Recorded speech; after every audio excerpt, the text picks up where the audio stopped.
Hello, hello, hello. I can't believe it's actually a Tuesday and there's actually a live. May not be at 7 o'clock, but there's a live. This is progress. I'm feeling rather good. I'm feeling rather good about it.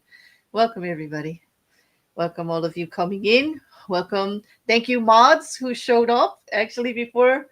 Thank you so much. I know it's been crazy with the crazy schedule on and off, and I can't tell you how much I appreciate your support, your patience, and just the fact that you're still here when I do get the opportunity to go live during the week.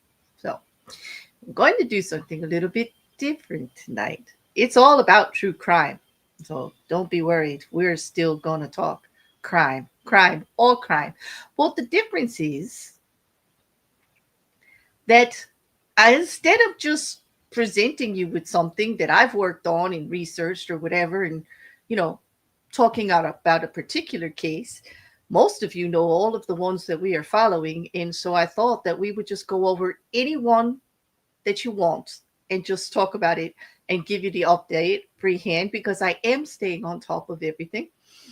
And for me, it'll be a bit of a challenge to see if I have been keeping up with things as well as I should. It has been a bit crazy. And I do really put a little pressure on myself to try to do things the best of my ability when, you know, getting into deep dives on the cases and covering stuff. But there's been so much going on. Like, we've had some sentencing. P. Diddy. We've had some great filings lately in the Luigi Mangione case in particular. We've got some news on Rex Heerman also.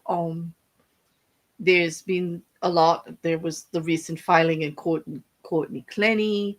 But there's also another case that we've been following behind the scenes that I haven't talked a lot about out here in public, but Ellen Greenberg, they just had their hearing today. Well, they had it today. Well, the actual investigation results came out again yesterday. That is a whole big mess, you know. Uh, so today, I'll put a note up there. I pinned it for all platforms. By the way, we're live on YouTube, Twitch, and Kick all at the same time. So if you see me mentioning someone or answering a question that you don't see in your own chat, it's because I'm following three chats at the same time. And I look forward to talking about whatever you guys want to talk about. So, hey, Mrs. C. Hmm? Mrs. C, I cannot wait to hear what you have to say about the P. Diddy sentencing because we haven't got to talk about that yet. So if that's one you want to talk about, just say so. Just say so. I'm ready to pull anything up as we go. Welcome, Charlie. Welcome, Gary's. Hello, hello. Couch, thank you so much for modding over on Twitch. I truly appreciate it. And Nippet and Grace, who were here early, thank you so much. It is good to see. It is actually good to see everybody. I know we have a lot of people who watch and don't chat, you know, but hey, that's cool too. Just know that you're welcome. The chat is pretty friendly. Some of them have been together for quite a while, but we accept new people just like old friends all the time. As long as you're respectful and you're into true crime, you're more than welcome here. Yeah. Let's see. Oh,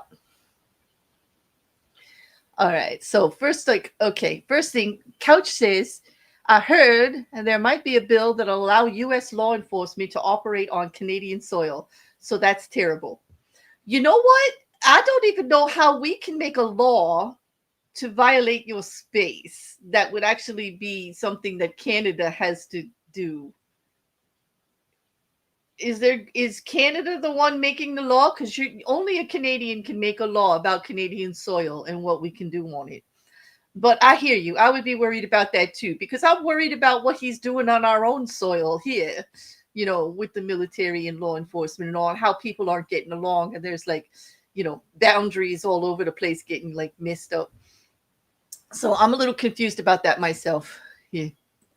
Mrs. Cassandra, Nope, we have not heard he wants to go to Fort Dix yet. That's right. Well, let me just tell you that he did get 50 months. And we're talking about P. Diddy first, okay? Because I knew Mrs. Cassandra was going to like what.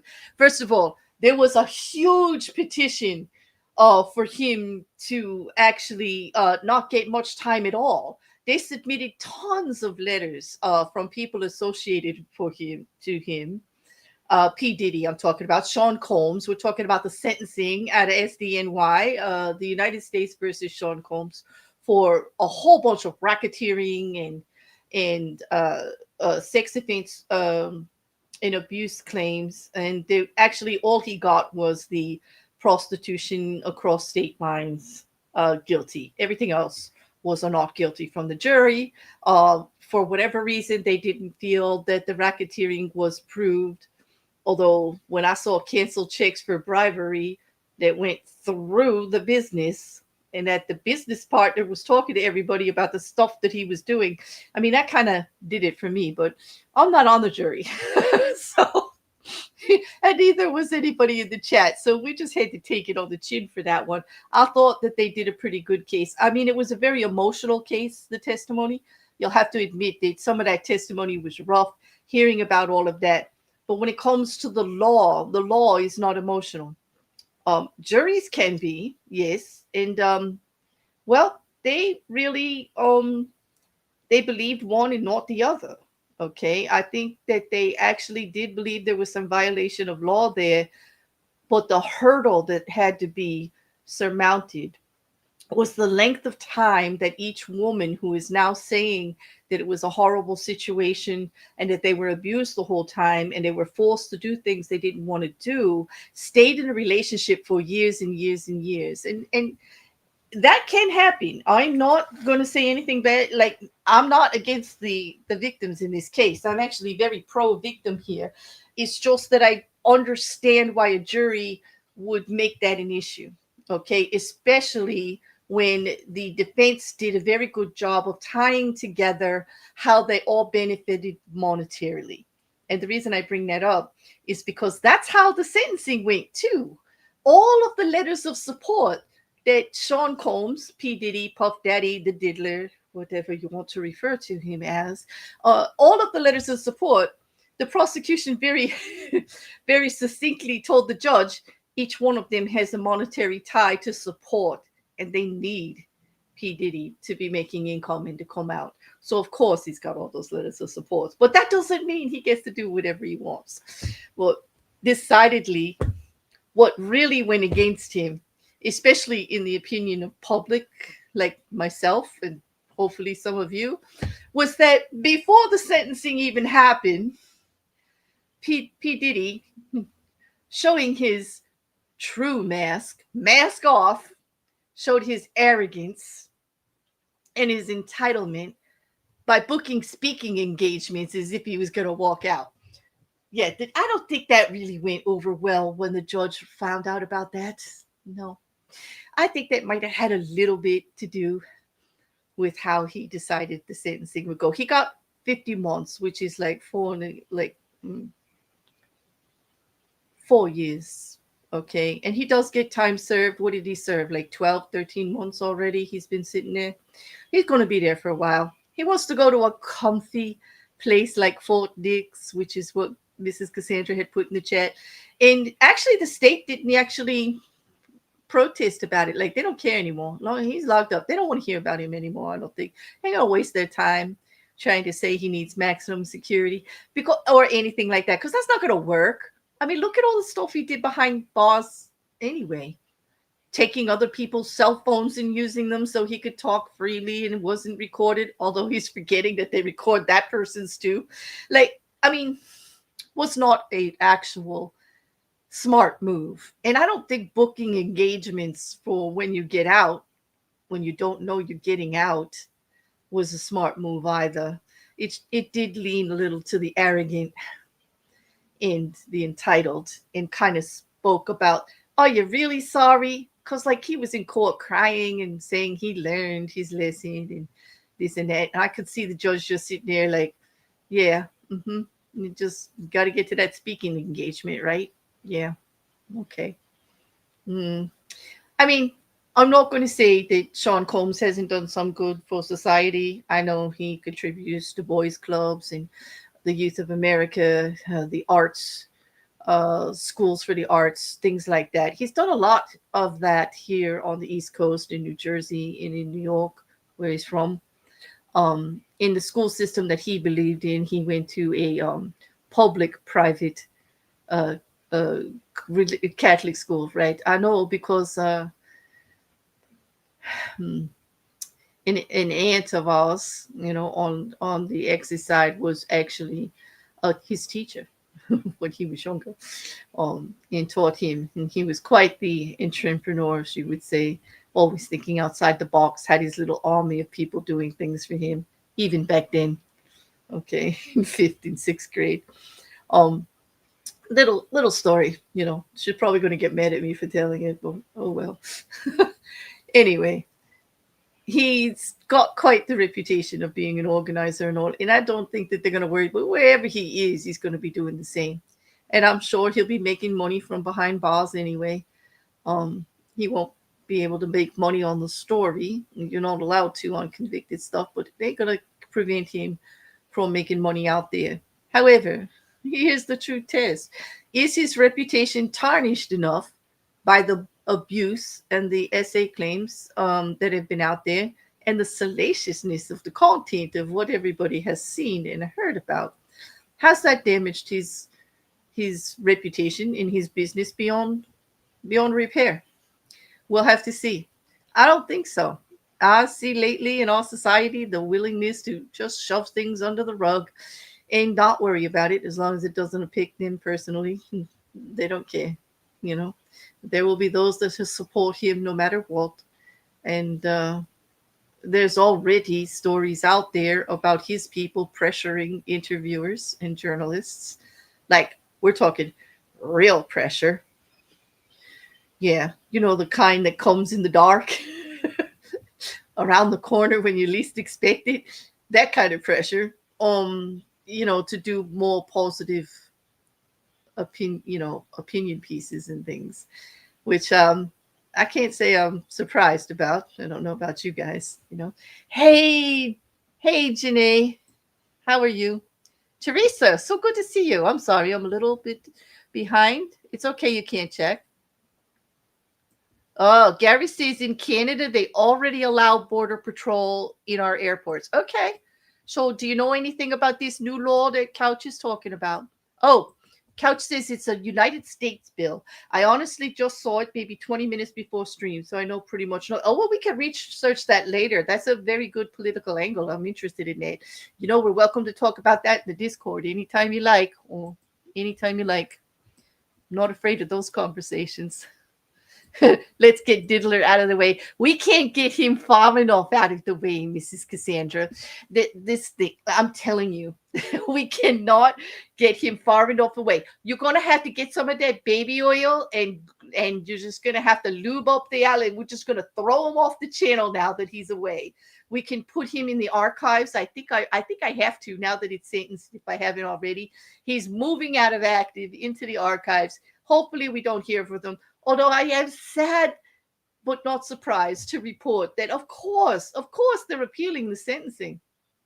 Of course, they're even appealing on the everything, because they really feel that since they got away with the other two, let's push on this one and see if we can get this overturned. Let's just see. Oh, hey, Jen, good to see you, love. It's been so long.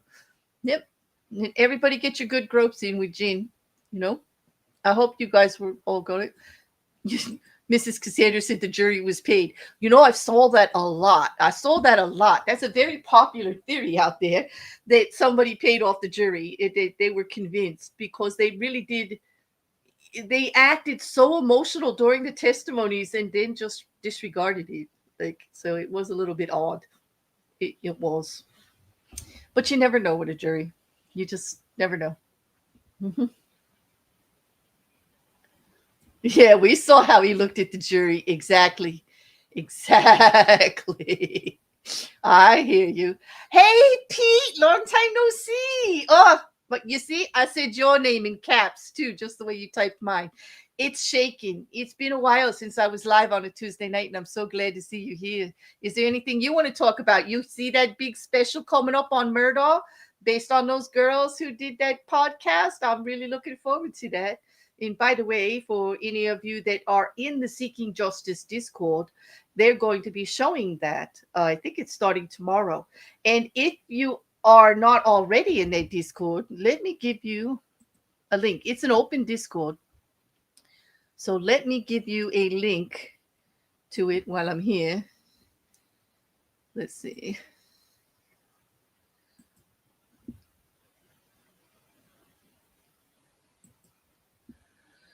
Let's see if this works. Okay. This is a true crime Discord. Lovely women running it, so supportive. They're so supportive to my channel. I like the way they do it. They've got multiple different channels in there that they support of everybody doing true crime. Great with documents, great with having, posting like, articles and things like that. They get documents, they're just a great support of the true crime community in general. They're on X. They've got a Discord. It's just really nice to be part of it. I enjoy it over there, and I enjoy supporting them. So if you'd like, go ahead and join. Yeah. Somebody let me know if that link worked. I hope it did. Yeah, it's based on the podcast. It's a new documentary. Pete, I'll send you some information by email. Okay, but hey, join that Discord. They're lovely people over there. It's not too bad. If you do, you don't Discord, do you? Otherwise, you'd be in mine. If you ever do set up a Discord, let me know. I'm gonna get you into ours. It's a yeah. All right, let's see. I'm sure Johnson & Johnson are happy their moneymaker will be out in 3 years. I wonder if they've done anything for sales in baby oil, Mrs. Cassandra. Back to the P. Diddy. Excuse me one moment. Toro decided to bust open the door because he wants his sweet potato treat because he's just coming back from his walk. Okay, here you go, buddy. Too bad you don't know how to shut the door now that you opened the door, huh? That's so one way of you. Oh, yeah. What do you do? Anyway, that's my life lately. Anyway, I hope it's not. Let me just check. I hope it's not too noisy. Let me make sure that my background filter is on. All right, there you go. Hopefully that changed so you don't hear too much from the rest of the house. Yeah. Let me know if you guys do. Yep. Okay. Yeah.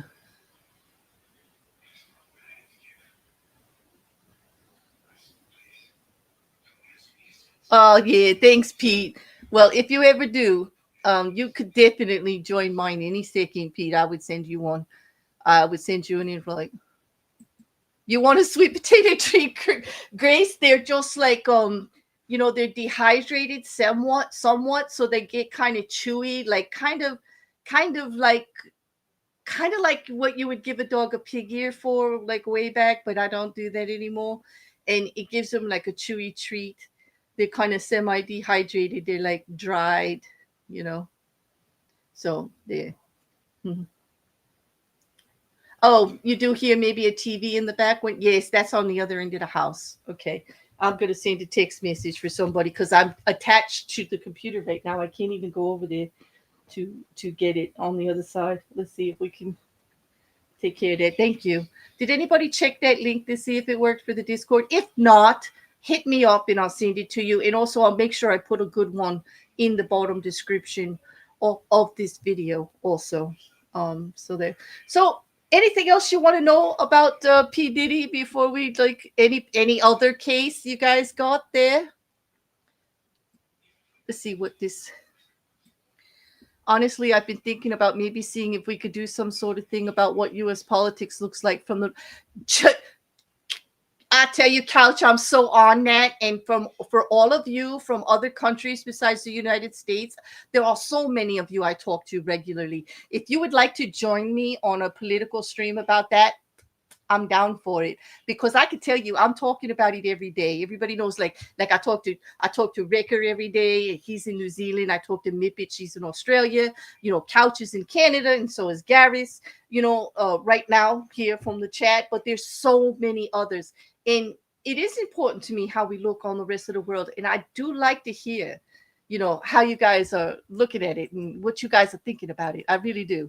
And also the differences in, hopefully it would be my goal in doing something like that, to actually just try to give some more understanding to it, because I know a lot of times it looks like crazy stuff, but I can understand why things get crazy a little bit, and I try to like look into it a little bit, maybe open up everybody's eyes a little bit. Although it's really hard to explain crazy. I have no answer for the crazy, except for like, sometimes we have to go like that. Sometimes we have to go like that. But lately things have been so crazy with the divide. It's been absolutely insane. I'm in California. It's like our own country. Mrs. Cassandra, you're not wrong. You're not wrong. Actually, it's amazing how from state to state here in the United States things are so different. Like, and what's going on. I'm just it's definitely, we could do that too, Mrs. Cassandra. You can join us and tell us how it's so different over there also. But it's not a bad idea, Couch, and I'll probably do a community post opening that up. And as always, I love doing open panels, so you don't have to have a channel, you just have to have a microphone and some respect and an opinion, and you're welcome. Like, as long as we can talk with each other with respect and compassion from each other's positions, I'm open for any discussion. You guys know that. Yeah.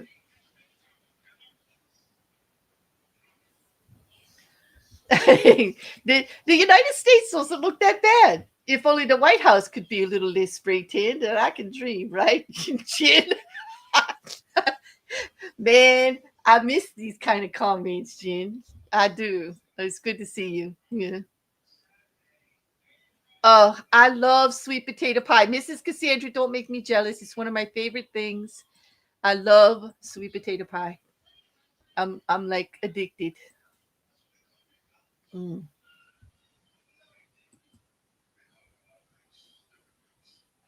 mm. Well, yep. Pete, don't make that sound so naughty. Although, thanks for the compliment, but don't make that sound so naughty. Like, but yes, like as far as discussions go, yeah, yes. So what else on the list? Anything else you want to talk about? Does anybody know anything about the Ellen Greenberg case? I do have a little bit to say about that. Oh, don't apologize, Pete. It's a wink, wink, and a nudge, nudge. I hear you, dude. I hear you. I'm never offended. Like, no, I'm just, yeah. It's the Jersey in me, you know that. You're East Coast, you know how it goes. Like, it's pretty hard to offend. It is. But anyway, anybody know anything about Ellen Greenberg case? This is a case quite old, years and years and years. And there was a documentary that we showed in my Discord and also in the Seeking Justice Discord. It was on Hulu, okay, and it was about the Ellen Greenberg case, which, in a nutshell, is turns into the long plight of her parents trying to get a death certificate changed from suicide to homicide. This is a case where there was over 20 stab wounds to someone in the back, in the neck, and in the back, and in the chest, alone in an apartment. The fiance was there and then went down to a gym that's in the building and then came back up 45 minutes later, had to bust in the door, and apparently from not being upset but being depressed to now all of a sudden so upset that she would take a knife to herself like more than 20 times in the back and in the back of the neck. Was not investigated as a homicide. Evidence, they took some pictures, whatever. They believed everything that the fiance said, the only one that was there. But recently, There was a judge's order. They had won. The parents had won a lawsuit against. They actually got a settlement. They didn't win a lawsuit. They didn't go to trial. They settled out of court with this Philadelphia in the Justice Department there, um, for an amount of money, and they petitioned to have it changed again, or at least, since they would not automatically change it, there was a medical examiner who said homicide, then said suicide, then came back years later after the investigation, a private investigation by the parents, and said they do believe it was homicide. But then the judge ordered a new investigation, which again took years. And they were having a court date recently. And all of a sudden, yesterday, out comes the new investigation and what the new medical examiner officer that was ordered to look at it says. And they are supporting suicide again. And my heart is breaking for the family. There is no justice at this point. The case is so old. We're talking like very old. Okay, it would help if I pulled up my notes, right? Because I'm just talking freehand. But I really do have something to say about this one, so I hope that you're not bored, you know, bored with this one. Because we haven't talked very much about this publicly. Um, we haven't done a lot. I've done a lot of private research in the Discord. We've done a lot on it, for those that are members and a member. And by the way, if you are following me on Kick or you're a member on Twitch and following, you can get into the Discord. It's not just for YouTube members or Patreon members. It's for you too. Just send me a message with the handle that you're following me on, and I'll send you the invite. Do that through Discord, and I'll get you in there so you can have privy to all of this other stuff too that we've been following. I have it in the unsolved cases, and I'm trying to pull up this the PDF so I want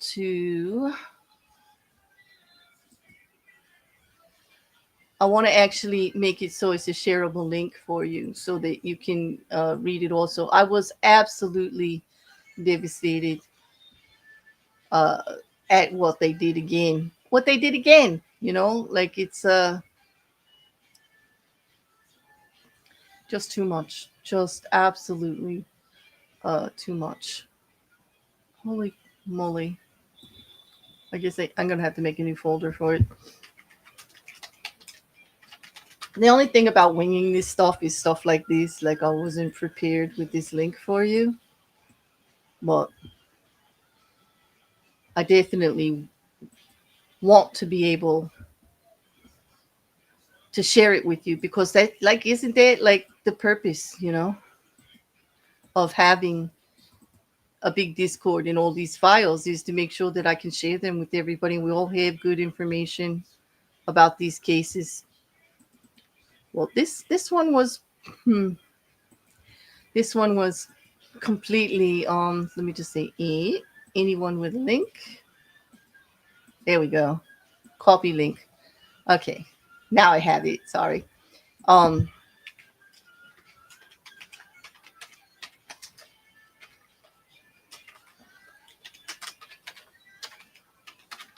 This is the investigation report from the latest medical examiner assigned by the system to review the case after the settlement with the family and with the state of, with the city of Philadelphia and the law officials and all of that. The investigation alone was shut down pretty quick when they decided it was suicide. It was done. There was a storm going on at the time.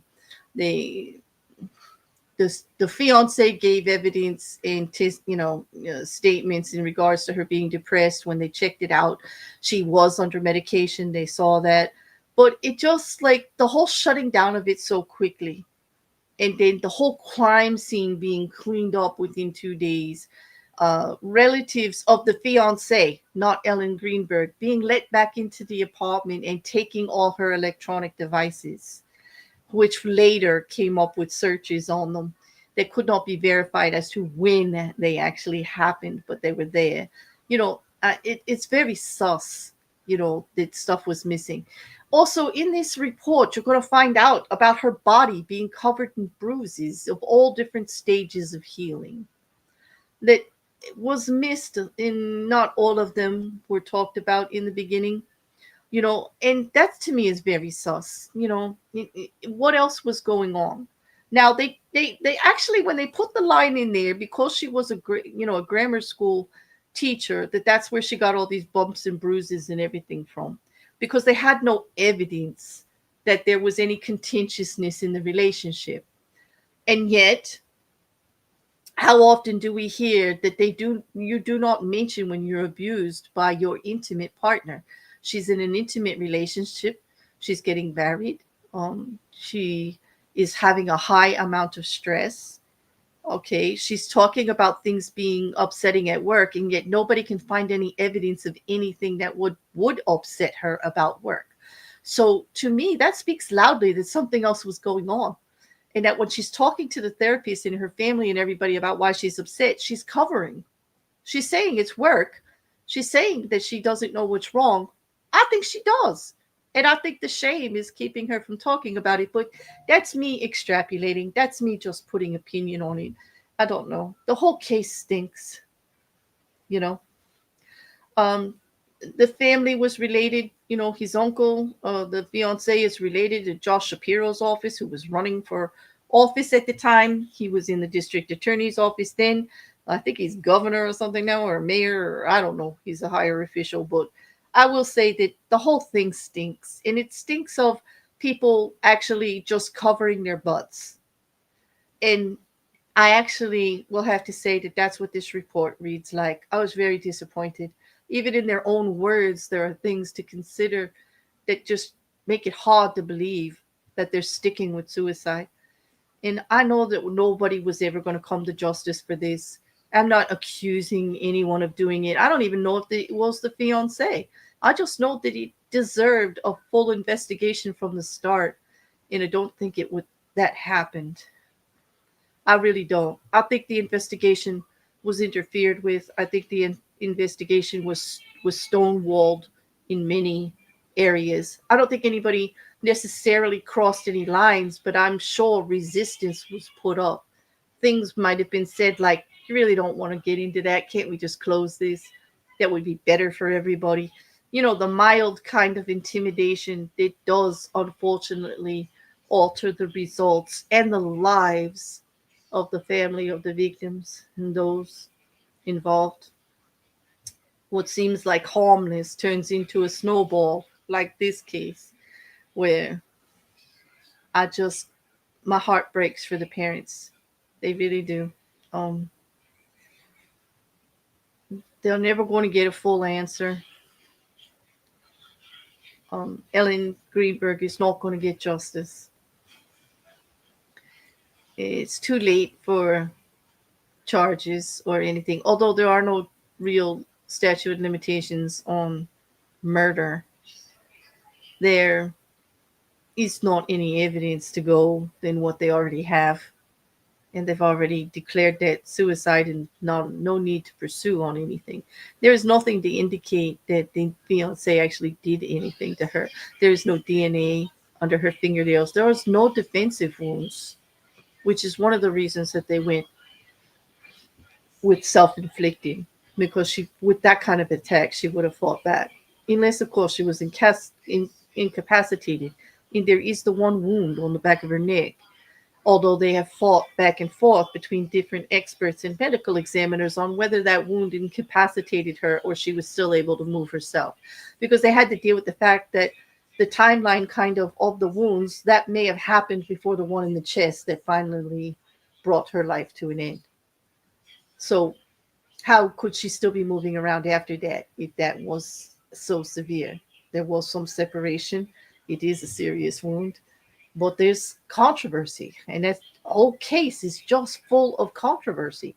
For every expert that says one thing, there's an expert that just says something else. And that's not that unusual. We see that every day in court cases when we get to trial. But the fact that it's so it's the caliber of them and the lengths that they will go. And then we also have a medical examiner that changed his mind and spoke and filed an affidavit and put it on the record that he felt the information that he gave to him was limited and funneled in such a way to support suicide, and he wasn't given all the facts. That spoke loudly to me. If you are not giving everything over for an independent decision, if you're trying to make the decision one way or another, that's interfering. That's restriction of the case, and that just makes it very, very sus.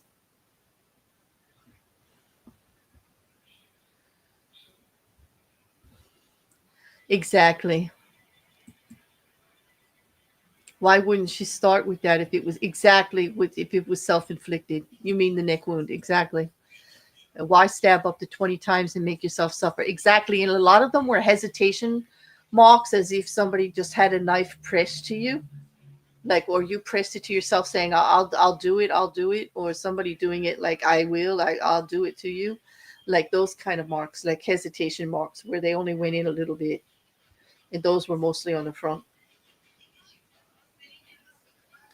Yeah, it's a heartbreaking case. It really is. What that's the determination. I don't know where the parents are going to go from here. I really don't. Um, for them to wait until the day before the hearing to produce this document um, is really kind of cruel. They didn't want the judge to weigh in and force. The judge at that time, if the investigation had not been completed and they didn't submit their stuff, she had said something, verbally, like, I don't know why I can't just change the mode of death myself. And I think she scared them a little bit into thinking that she would intervene and change it for the family herself if she has the power, or at least research if she could, you know. Yeah, I know he has a new family now. Maybe it says, yes, he's moved on. He was a young man. This was years ago. I mean, this was a long time ago. So, there's many years that the family is struggling to get this changed. And he's married and has his family and all now. Yeah. Yeah. And like I said, I'm sure it's hurtful for him and his family too to have it keep coming up. So I don't see the problem with having it changed. I mean, it doesn't. They still could investigate. It's not going to go anywhere. Yeah. Um, I don't think he was quite distraught from watching the recent docu series on it, Mrs. Cassandra. She says, "I wonder how quick he moved on." He was quite distraught at the at the Shiva its service for her. They do not give interviews and they do not talk. Anybody from that side of the family does not talk. They did not give a lot to the docu series or anything like that. They would not, they're represented by attorneys and protection because, you know, and I can kind of understand that. Like, put yourself in their shoes. Because they're opening up the case of Ellen Greenberg, it automatically makes everybody think he's a suspect and kind of turns his life upside down. So really, the fact that they're not talking is not that unusual. I mean, I wouldn't be either, to be honest. Everybody's looking at you like you had something to do with it. He was the one who found the body, and they were living together. The guilt. I couldn't say either way. There's no evidence either way uh, to point to any suspicion to him, except for the fact that he was there. It's in a percentage of odds, we all know it is usually someone close to you, especially in an intimate relationship. The bruises kind of bring it into focus with me. The misrepresentation in the statements and the reports, although that wasn't done by him, about him being escorted by the front desk person when he broke down the door, but he was not. And the cameras show it, and yet the police report still indicates it. And that makes me wonder why, who told him that? Why did that end up in the police report? To protect the nephew? The uncle was there. There are people politically involved. Like, who was protecting this situation? Maybe just to protect him because they realized the risk he was at, being the one that discovered the body, being the one that lived there, being nobody else around. They had a balcony. The snow was not disturbed. Nobody came in that way. Who could have got into the apartment while he was gone? It was locked from the inside. So how would they have gotten out? Although I will say that even the breaking of the door to go in, those latches that go over a door and only let it open a little bit, like that's the kind of latch that was on, and he couldn't get in. Could that have latched itself? Could it have fallen over itself? Maybe. I don't know. Um, there's no real way to tell. It wasn't a key latch. It wasn't the kind of deadbolt that you put on with a key.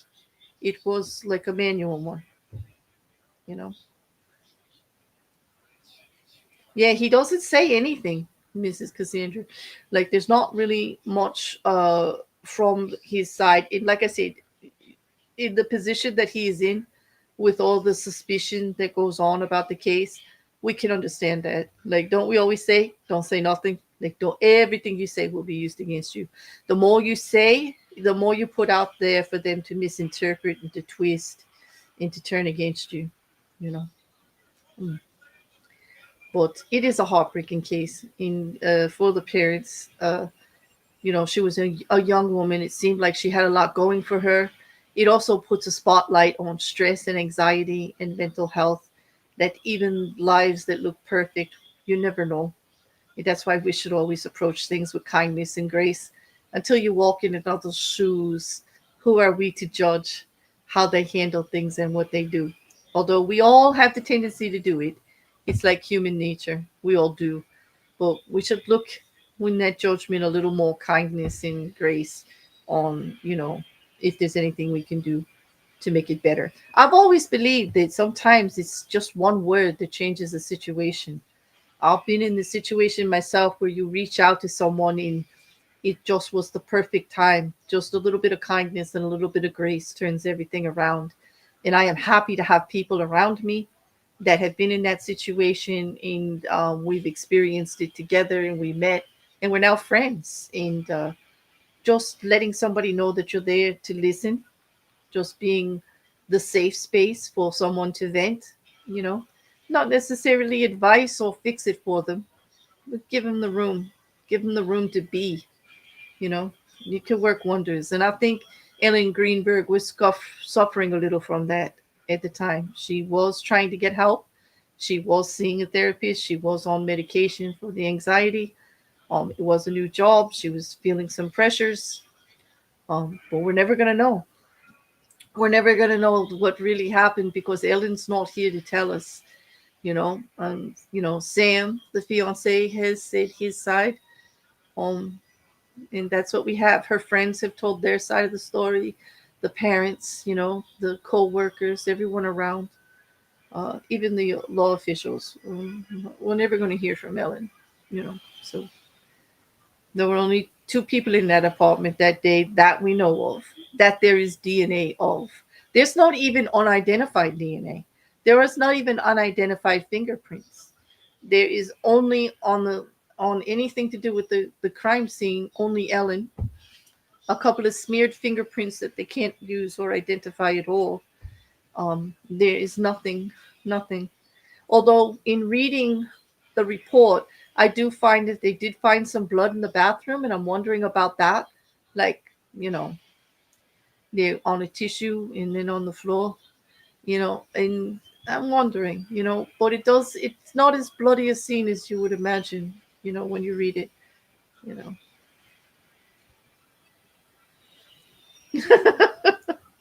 Jen, you're hysterical. Yeah. Okay. So is there any other case going on right now that you guys want to talk about? Like, I'm glad to have I'm glad to see so many watching, and I'm glad to see so many of you in the chat. It really warms my heart that you came to talk to me tonight about true crime. So we did two. We did P. Diddy sentencing, and now a little bit about the Ellen Greenberg case. We've got a few more coming up. Let's see. I mean, and even ones that we haven't covered out loud. If you want to just mention anything, it's fine with me. Today is a different kind of stream. Like I said, like try something new. You guys get to direct a little bit, which is a little odd than what I normally do. I know. But I definitely wanted to stream tonight. I can't tell you how much I have missed talking to all of you so much. It's like I feel a little odd that I haven't, you know.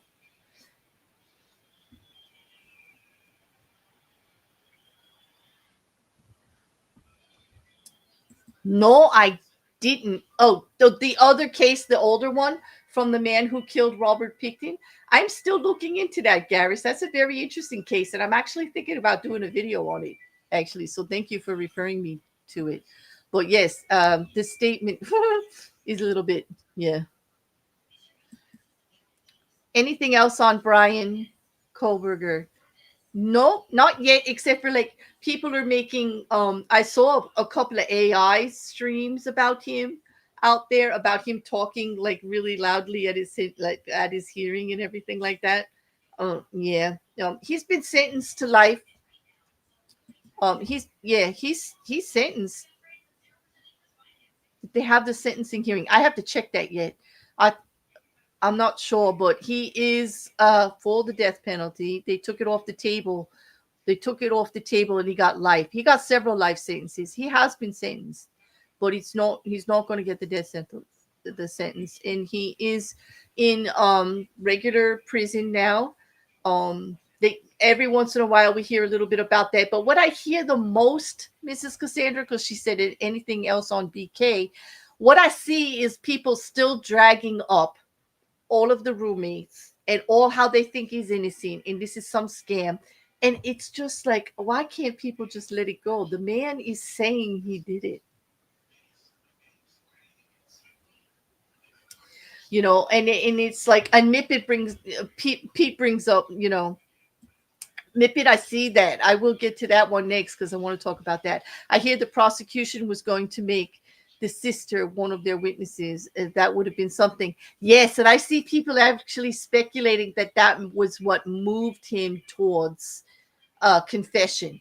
The sister may have known more about him and his tendencies. It may have looked bad. It could have been embarrassment of having his family involved.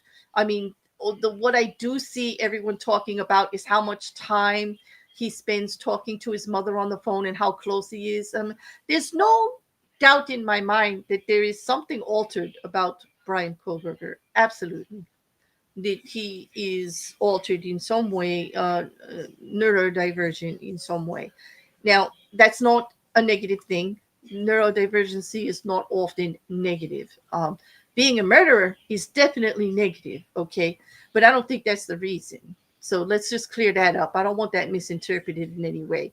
But I do think that, you know, he would look at things a little bit differently if he is about family members being involved and not being able to take that kind of pressure. And if he was close to his sister and had said things, it could have been really, really bad. You know, this game of his or whatever it was, and to try to do the perfect crime in his interest. We have no idea why. The sad part for the families is that they will never know why. And that is a hard thing to deal with. And my heart goes out for them, all of them. But they did get some justice in that he did actually confess and that he is in jail. And there's some justice there. Some of them would prefer to go farther. Others are just like, great, we don't have to go through trial and hear it all again, you know. And I get that. But the why is still out there. And I don't know if we're ever going to know that, you know. But the fact that people are still going on and harassing the roommates and harassing the roommates' family, harassing the roommates' boyfriends, making all these speculations after a man is actually tried and convicted, he's actually, you know, did a plea deal, confessed, and he's serving his time, and you're going to just keep dragging this up and hurting all the people involved in the case. I mean, sometimes I wonder why we do what we do, you know? Like, I realize it's a little hypocritical because I am in the true crime community. But I do think more care needs to be put out for how these things affect the families and the people involved with the cases, the victims themselves, you know, a little more, a little more consideration for them would is greatly needed.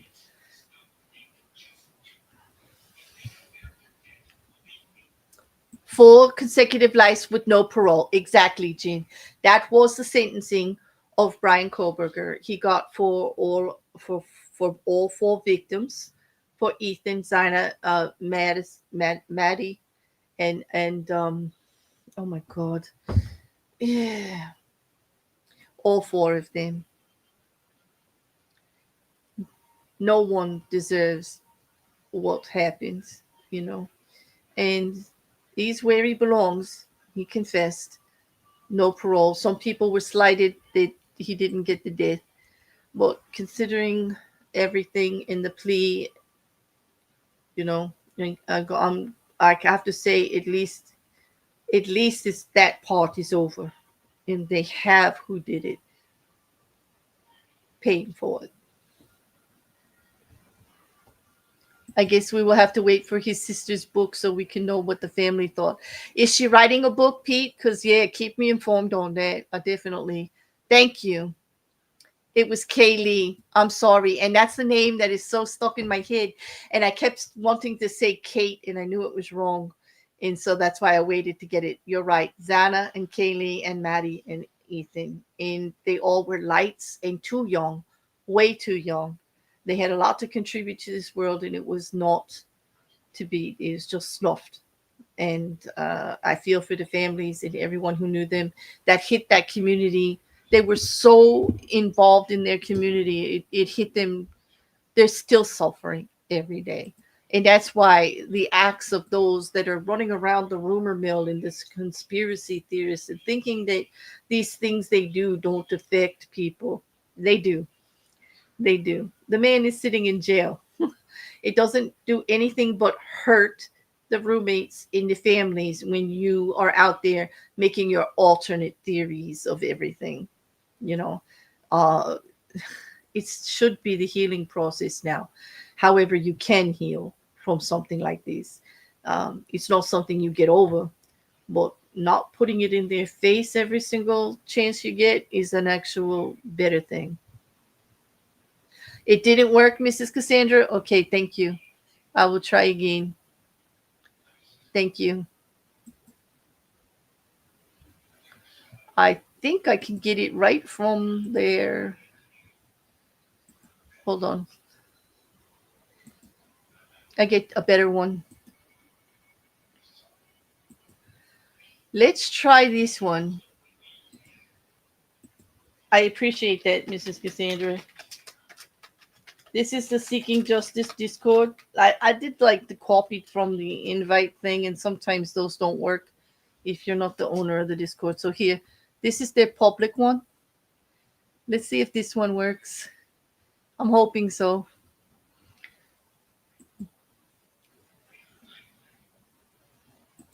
You were talking about the yeah, you were talking about the Discord link. Hopefully the link to the file on the Greenberg determination that worked. Okay. And Pete, thank you for helping me with the name. I hmm, I am human, and I definitely mean no slight to the families at all. And I didn't want to say the wrong name. Thank you, Grace. Thank you, Mrs. Cassandra. Um, so many different cases that I follow, but this one really, really got to me because of, well, there are 4 young people in a very quiet university town. I think when we talked about Moscow and where this happened, they had not had a murder in so many years. Like they were so unprepared for everything. And then for it to be such a high profile case, everything being clamped down. You know, Pete, you and I talked about this case, and you've been with us from the family. You're much closer to the Gonzalez family and how they were approaching things. And I really felt for everyone involved. In not everybody had the same idea, not even the families, on how things should be proceeded against. And prosecution wasn't talking to them and kept them out of the loop. There was such harshness all around. You know. Um, Yep, before that. And then, 7 years, like 7 or 8 years, right, Pete? And then all of a sudden, boom, like in the middle of the night, and always when it's young people. I mean, any murder is a tragedy, absolutely. But these were young, vibrant adults, just starting out. They're all getting ready to graduate. They're going off with their life. They're just beginning on what should be a great life, right? And their parents are, so excited for them, and loving homes, well respected, very popular, all of them, very popular, well known. It affected so many. It shook a whole community. When I tell you, like, to the core, to the point that the other roommates couldn't go anywhere. You couldn't get a cup of coffee. You couldn't do anything without hearing about this case being attacked. And then to get, because it is so high profile, then to get everybody else in the whole world involved, especially the true crime communities and the mass media, the the internet socials. Um, wow, just so much, so much. It's going to take a while for them to heal however they can and get through it. And that's why I say, like, it's about time to put a clap on the conspiracies and let these let those involved move forward with the healing process the best that they can. Be a little respectful. you know you know you have to weigh it out. Like, did you really find something groundbreaking that turned the whole thing upside down? Nope. It's speculation in rumor, and you're dragging things on, and you have to weigh out the harm that you're causing versus the good that you may do. you know I know that's a little bit too much preaching, about that. Hey, Captain Disc, good to see you. Yeah. The true crime community was overwhelming. People on that case put too much harassment on innocent people. Exactly. I don't think they realize that just the mentioning of a name, just the casual mentioning of something in a Reddit or in a Discord or even out on X or somewhere on the internet, like a YouTube, what that did to that person's life, and how, with that mentioning just that name just once, how that was compounded thousands of times with people like checking into it in putting your personal business, or you know investigating, like as if these armchair investigators, like digging into their past, searching for everything on them. And not only doing that, but putting it out there, redistributing it in, like, just not pleasant. It's the one part of this that I really don't like. I really try to stay away from. Everybody does it their own way, and I am honored to be part of a true crime community. But I know I'm a little bit of a pariah also, because, like, I just don't get into it like that. Like, I just can't. I don't want to do the speculation and the rumor. I do enjoy, you know, talking about things and trying to straighten out the facts. I do love that. I want to bring the facts out here, and I want to cover cases from the investigation all the way through to the jury verdict or the settlement of the case in whatever outcome that it has. I find that that is quite educational for others. I have a passion for law and order in the legal system, you know, and I really try to balance it in both ways. You try to look at it from both sides, the best that you can, and I just want to get the information out there for all of you to make up your own minds, and I want you to make them up based on facts and what's going on, from the legal system. Because anything else really doesn't matter, because it's the jury that decides. It's not the armchair investigators or whatever else you heard on YouTube or what you may think. It's what actually gets into the case and gets in front of a jury, and how the jury reacts to it, and how well though the investigation was done and preserved. Thank you so much there, Pete. That's a compliment. Thank you very well, because that was a tough case. The Kohlberger case was tough. It's tough not to weigh in with your opinion on stuff. You know, I know I had a hard time with the Vallow Daybell cases, because, like, I'm very opinionated about how dangerous the rhetoric that Lori Vallow and Chad Daybell speak can be for others and everyone around them, as we saw with multiple murders. Like, that was another one. No doubt there that Chad Daybell, narcissist that he is, he's like the prophet, right? Of course, he's putting letters out there, and someone's actually helping getting them distributed on the social media. One of his daughters, right? I'm absolutely, this is total opinion here. This is in facts. Like this is Bear soap book time. The soapbox, not book, sorry, soapbox, standing on it, clearly saying, "What the heck? Chad Daybell, you're not supposed to be making money. We don't want to hear your voice. You don't get to be the prophet. You're a murderer. You're in jail. You're on death row. You're going to die for this. And your daughter actually helping you try to preach out there to people with some kind of sympathy is disgusting." Okay, that's enough. Sorry, not sorry. That had to be said. I couldn't keep that in. I'm floored at the fact that people are eating this stuff like gobbledygook. Like, what the heck? Gross cringe. You couldn't get more wrong than giving that man a platform after what was done to those children, after what was done to his wife. And I could say that because he's been convicted guilty. I don't even have to say, in my opinion, in front of it. Murderer, convicted, no voice. This is part of your punishment. Shut up. We don't want to hear from you.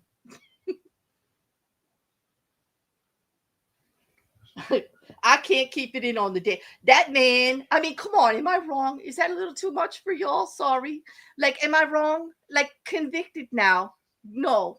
No, no, no, no, no, no. And not convicted of one murder. No, no, no. Convicted of 3. Named as a conspirator in all the others too. So, like, nope, don't want to hear from you. Don't want to hear from Lori either, who thinks she's going to be like the next great god. You know, she wants to do the same. Nope, convicted over and over again. We don't want to hear from you. And those of you that want to hear from them, shame on you. Shame on you. What about the victims? What about the victims? Yeah, it's so great. You want to talk to a murderer and give him a platform. What about the victims? What about the families? What about those left behind that have to deal with a life without them? And you are giving these narcissistic, bloviated idiots a platform. Shame on you. Shame on you. Seriously.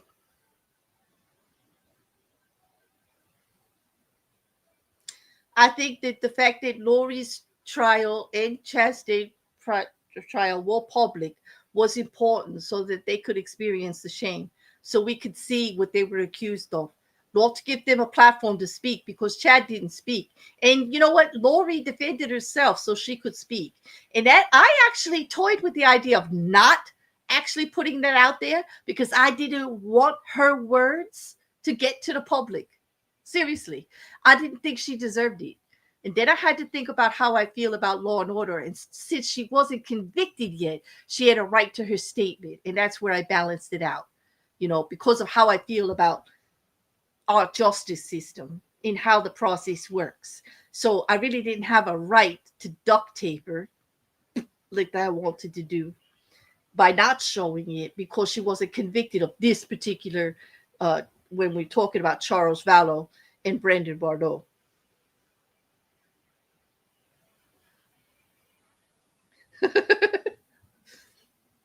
I know sometimes I could be too much.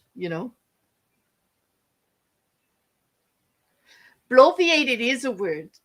Yes, it is a word. Couch in Grace will tell you. It's one of my favorites lately to describe that kind of stuff. Like, yeah, you think of Alex Jones, and if you think of Alex Jones in bloviated, you get what the definition is. You know, no, but that's how I justified putting Lori Vallow's trials out there because I knew she was going to be speaking, and it really cringed my stomach, you know. But I wanted to counter it. Hmm. Yeah, Mippy, I'm telling you, Looney is where that woman belongs, but she's just clever enough that they think she's sane, but she damn well is dangerous. And now for some Luigi. Yes, because I want to get that in. I was gonna go an hour and a half. So let's talk about Luigi Mangione because oh my god. Let me pull up some stuff for you on that. First of all, I'm a fan of Luigi's attorney, Karen Agnafilo. Oh, she is awesome as far as, protecting his rights. I'm not going to weigh in on what he did was right or wrong. Murder is wrong. Okay, there's never a justifiable reason for murder. I don't think violence solves any real issue. Okay, so that's not what I'm going to be talking about here. That case has to be tried on that. But let's just talk about First Amendment rights here, in Fourth Amendment rights, and 12th Amendment rights, and all that other stuff that's going to be addressed. Because when they treat Luigi Mangione, a single person, like enemy number one in the whole country as a press release, and do a perp walk with the freaking mayor and the governor and the FBI director and this guy and that guy and that guy, and like, all of these people for one murder in a public area. Okay, not like with an AK-47 and he took out 20 people. One guy, that's wrong. I'm not saying it's right, but one guy, and you do all of that, and you do all of that press, and you're convicting him in public, the Department of Justice, Pam Bondi, calling him guilty. This is the woman who runs our Justice Department in law and order. You're not guilty until you're tried and convicted. Yes, there's evidence. Yes, you may think what you want, but Pam Bondi shouldn't be saying it, should she? Pam Bondi should not be saying it. The administration of our White House should not be weighing in on guilt or not guilt of anyone until after a trial. That's just how our justice system works. You're violating rights. And you know what? You're screwing up your own case. They've already, because of these, been able to file to have from the federal case, because there's three cases here for anybody that's not familiar. Well, this is the case of Luigi Mangione for murder of Mr. Thompson, the healthcare CEO executive, in New York. There's a case in New York State. There's a case in Pennsylvania where he was arrested, where evidence was acquired at that point. And then there's a federal case, which the federal government always has the opportunity to also charge on things that are egregious against the American people. The state first, of course, but if the federal government decides that this is egregious against the people in general, they can file. And they wanted him on terrorists. They wanted a murder with a terrorism, okay, because of the attacking of a healthcare official and trying to incite riot of the people and rise up. And most of that is because of the publicity around it, because of how Americans feel about the healthcare system in general. Of course, there was quite a bit of stuff out there about it. Okay. And they were trying to squash it.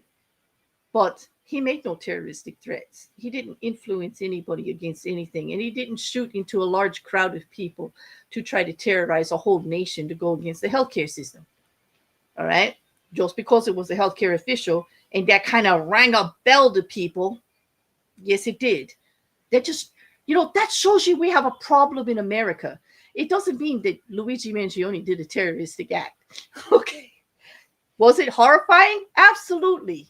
Is it? Absolutely. Did everybody in healthcare kind of like, take a second guess? True. But it's not like they weren't getting threats on a daily basis anyway. They are denying healthcare claims to dying cancer patients. They affect people's lives on a daily basis. I'm sure their DMs are lit with threats, called names, abused. I'm sure they get it on a daily basis. Luigi Mangione did not cause that. The system did. Their actions did. That existed already. Trying to solve their problem in the administration with dealing with the American public on that subject by calling Luigi Mangione a terrorist, well, that just didn't work. It doesn't work for me. I hope it doesn't work for you. Because, well, he had his opinions. He may not be right in what he did, Mr. Mangione, but he doesn't deserve the death penalty under terrorism. And that's the only way they could get it, because New York doesn't have the death penalty as a state. Anyway, that got kicked. No more terrorist charges. Okay. What else do they have? Okay. That isn't just a duplicate of what New York is charging him for. And this is why there is a motion to dismiss. Yes, Karen Agnifilo is trying to get everything booted because of prosecutorial issues with public statements, because the administration of our government administration, the head of the Justice Department, has gone out and condemned a man before trial.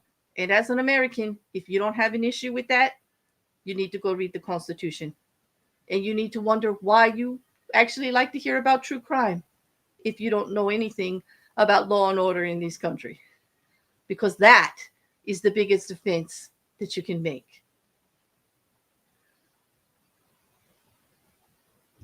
Exactly. Exactly. Jin, they just talk, they talk, they talk. Exactly. Any of you that could go back in history and check, Pete, I just love you because you know this stuff. Like you and I could probably talk true crime till the wee hours of any day or night, like for forever. Nixon weighed in on the Manson trial, and that made everything crazy. And that was horrible because so many people died, and they had evidence and everything. But as soon as Nixon got involved, everything went haywire. Like, yeah, you think they would learn, but hey, I don't really think this administration really did well in history at all. I don't think they care. Mm. But anyway, it is a matter of rights. And actually, they got some good points here. Okay. The judge already went with getting rid of the terrorism because they could not prove it. By saying the gun jammed and then they had to make a second fire, they tried to make that he like terrorized the whole block and was randomly shooting. And they got video to show it's not that way. They carefully put their words to make it seem like a bigger thing than it was. Two shots fired at one person. And they were trying to make it into a larger event. They actually tried to force the issue to up the charges on this. And what's wrong with the truth, people? Like, if the truth doesn't prove your issue, then, well, sorry, not sorry. That's the way it is. When you bend it and try to make it bigger or smaller or disregard this fact and emphasize that fact and manipulate the situation, you're really watering down your issue, and you give us all a lot to tear apart. And not just us all. How about the judge herself, who actually got rid of it? Because that's exactly what you did. You exaggerated, you misstated facts. Now, who's going to be on your side when you do that? And how dare you? Because, like, as an American citizen, I actually expect better of you. Well, boo hoo for me. I'll be sadly disappointed. Yes, I am aware of that. But still, I expect better. Do better. You're the head of the damn Justice Department. What's wrong with you? Seriously. Am I the only one?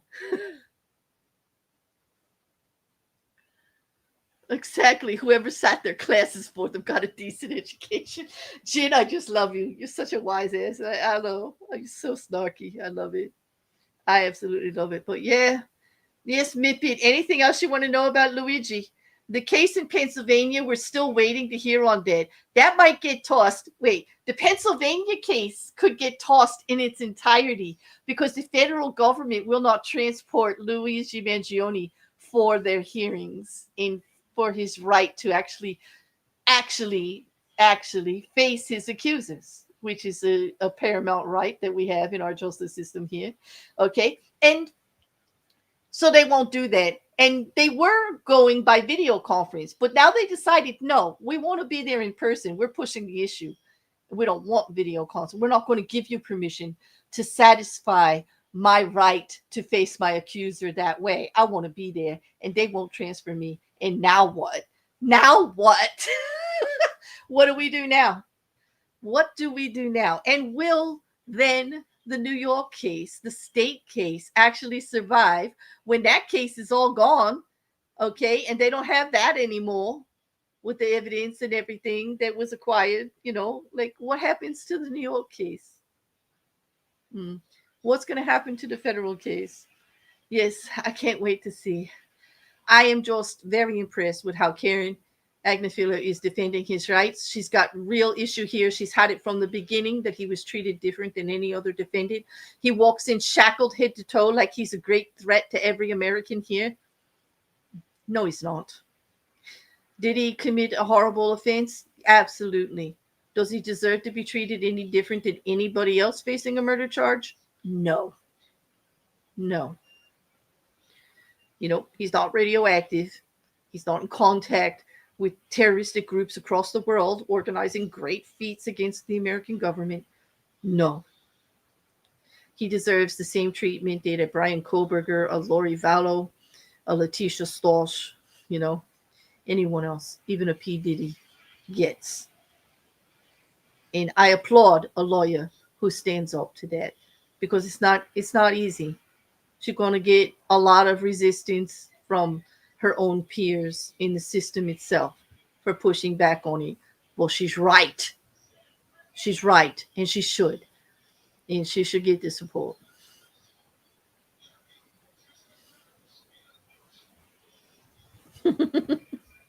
Jin, you're cracking me up.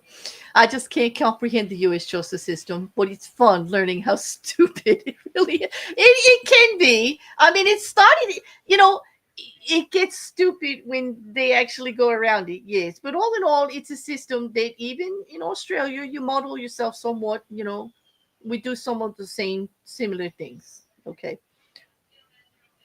Just like, you guys in Australia, what I was impressed about your system is you guys are very, very good at protecting rights of both the defendant and the plaintiff in any case.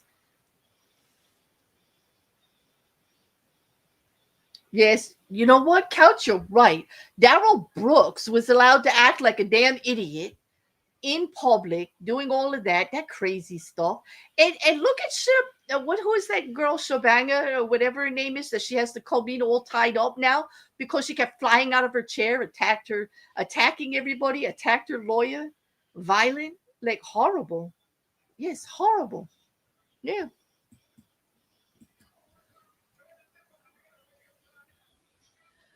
Yep.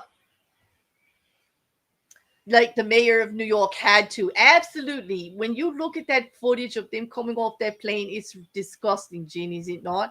You would have thought the man took out. We don't even see that when there's a mass shooting that takes out 100 people, 20 people. We didn't see that. Yeah. Where is there, protection of the American people then? Huh? Where is the protection of the American people when there's a school shooting a week with multiple people dying? And I don't see those perps getting walked like this. Like they brought this upon themselves. They really did. The hunger for political intervention, for public relations. Like, this is gonna look good for me. I'm gonna be known as the one who took this one down. No, you're going to be known as the one who stamped on everybody's personal rights. And, as Americans, we actually feel a lot about that. I actually care a little bit more about that than how good you look in a 5x7 PR campaign poster on how you were part of prosecuting Luigi Mangione, in the story. Like, it's your actions, dude, your words, your pretty pictures. Like, they don't mean nothing to me. I hope there's more people like me out there that will stick up for this, because I don't think that Luigi Mangione should get away with murder, but I think he should be charged for the crime that he did, the same as anybody who did that crime should be. I don't think he should be treated different. That's the point. You know. Well, thanks for bringing that one up, Mippy, because as you can tell, my passion is over boiling a little bit, because I mean, I've missed you guys. I haven't been able to talk about this stuff very much. I haven't been out here. There is so much going on. I have to research it a little more, but just to throw it out there, I'll probably do another stream soon on the Long Island serial killer, on Rex Harriman, because now that they have actually allowed this new DNA testing that actually can go for older DNA that's degraded, and it can actually do a match, okay, and actually bring it in. There are other murder cases in New York, people who have been convicted already, who want to use Rex Harriman's DNA to get them off because there was unidentified male DNA found on the scenes. This is big news. Once this gets into CODIS, this could crack open quite a few unsolved murders. I am very pleased when I see technology move forward that actually solves cases. Solves cases. There's another one I want to talk about, but I'm going to save it. I think we'll do a stream, if not another night this week. We're definitely going to do one next week on the yogurt murders and how DNA busted that thing wide open and actually reversed a wrong. A little too late, in my opinion, but we'll go into it in detail. There's been a series on it that I can link you guys to, but I definitely want to talk about that one because, old unsolved crimes, wrongful convictions, these are all things that are close to me, especially with new DNA and ballistics uh, uh, uh, testing that is available out there. The ability to save evidence for years and years and years and years now to be able to solve, and the development of a national and international coding system that can actually help solve all of these crimes so people get their justice, so things can be laid to rest and answers are found.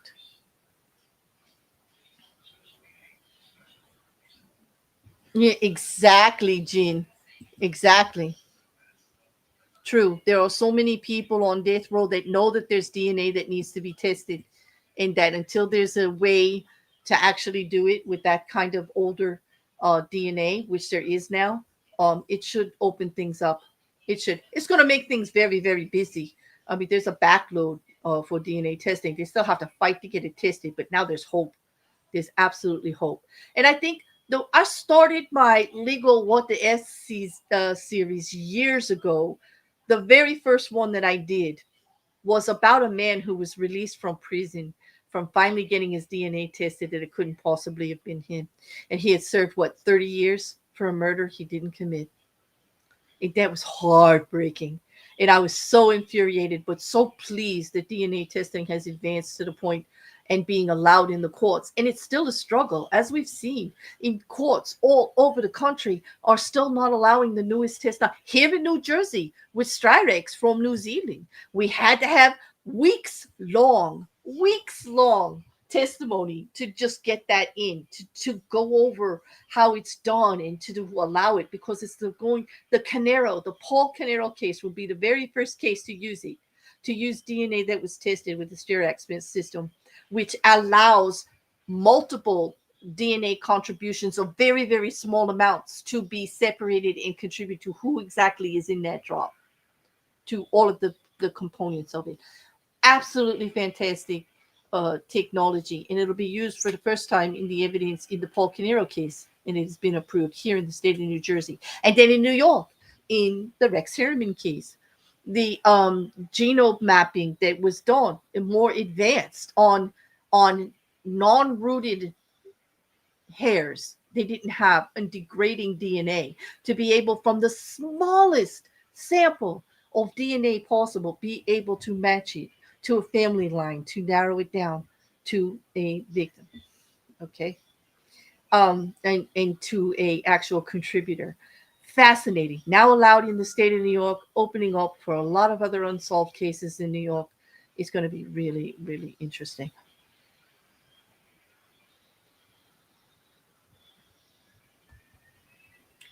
There have been There was a 70 something year old woman wrongly convicted, released. I'll have to look that up. I'll have to look that up. She'd served 32 years. Oh my. What state was that in? Good night, Rocket Couch. I'm going to be ending soon. Thank you so much for modding. And it's always lovely to have you in the chat. Thank you.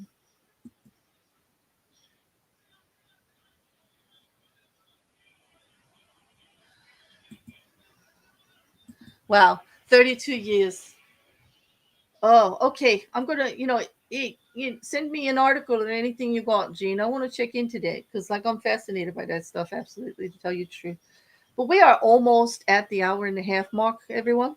So, is there anything else you want to wrap up with, or that I could put on the agenda for even next week? We've got stuff about Courtney Kenny and her Clenny. Her motion to dismiss is on the chart. She wants everything tossed again.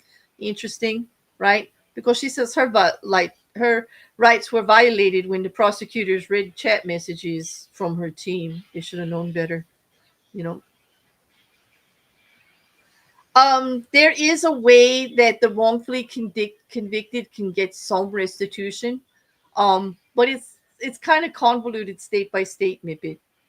the states themselves will not get prosecuted. They can't get really sued for doing their job unless you can prove they actually did wrongdoing. If you are actually, the conviction is reversed based on evidence that's new and comes forward, I don't think they can sue unless they can prove that it was available back then and they didn't do it. And that's not the case for something like this, you know. But when we talk about the yogurt murders, there is a lot that the prosecution did that they have to answer for. I know the time, exactly, Mrs. Cassandra. They deserve something, but sadly, the time cannot be returned. All the time lost with their family, missed opportunities, weddings, in school, and the raising of children, the ability to marry and carry forward, to be with your loved ones. None of that gets returned. How much can they actually compensate you for? That's why it's really important not to violate rights on the way to a conviction. We try to do the best that they can. A fair investigation, no railroading, no false evidence. Our system tries to prevent these things. It does. And by doing 12 members of society, so-called your peers, to decide, it's supposed to level it out. It's not just the prosecution that gets to say if you're guilty or not. It's a person like you or I looking at the evidence. But these things happen. you know and this is one of the main arms of the death penalty argument for actually getting rid of it everywhere, is because of things like this, where 32 years in prison for something they didn't do. And if the death penalty had been inserted, they'd be gone. And that's hard for a lot of us to deal with. you know Well, anyway, on that, I think I'm going to wrap it up. Thank you so much, all of you, for joining me. I really missed you all. I'm so glad to have this conversation with you and many more in true crime. So, if you think of a case that you want to discuss or something you want an update on for next week, please hit the back of the video with the comments. You know me. I want to hear from you. I want to hear from you, please. Give me some direction so I can make you happy, because that's what I want to do. I want to have those conversations. I want to get you the information. I want to talk about the things you guys want to talk about, as we're wrapping up older cases and things like that. There's a lot going on out here. I have a lot for the new series, the What the F series, to talk about. I think I'll be back tomorrow night. There was some updates on a couple of the crazy cases that I want to talk to you about. And that's where I don't do it this way, where I try to do information first and keep you on the straight and narrow on a true case. This is where I actually scratch my head and get on my soapbox and go, what the heck is going on here? Like, what is this? Why are we here? How did we get here? And why are we doing this? Like, those kind of cases. But anyway, have a great night, everybody. Thank you for joining me. Don't forget to like, share, and please comment. I want to hear from you. I don't want to just be here talking to myself. I want to talk to each and every one of you. Have a great night.